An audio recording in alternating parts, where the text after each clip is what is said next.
Билим берүү жана илим министрлиги менен Эмгек жана социалдык өнүктүрүү министрлиги тарабынан ресурстарынын суроо-талабын божомолдоо ыкмасынын негизинде 2018-2022 жылдарга карата адистиктердин суроо-талап картасы жаңыланды. Маалыматка ылайык талдоонун жыйынтыгы боюнча эмгек рыногунда артыкчылыктуу жана суроо-талап жогору адистиктер катары бул мезгилде өнөр жай, билим берүү, курулуш, айыл чарба, медицина тармактары болот. Бүгүнкү күнү суроо-талап жогору 10 адистикке төмөнкүлөр кирет. Маалыматтык-коопсуздук, маалыматтык-коммуникациялык технологиялар жана байланыш тутуму, тоо-кен иши, геологиялык жалгындоо технологиясы, технологиялык машиналар жана жабдуулар, медицина, менеджмент жана маркетинг, агрардык инженерия, курулуш, билим берүү. Ошону менен бирге белгилей кетсек, 2018 жылы кабыл алуу кампаниясынын жыйынтыгы боюнча эң жогорку балл топтогон абитуриенттер төмөнкү адистиктерге жана багыттарга гранттык окутуу боюнча даярдоого кабыл алынган.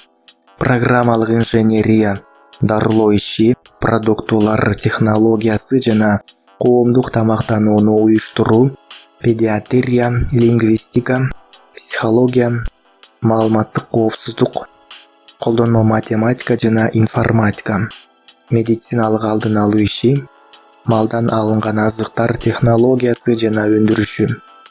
Жыл сайын өкмөт тараптан жогорку окуу жайларга 5705 гранттык орун бөлүнүп берилет.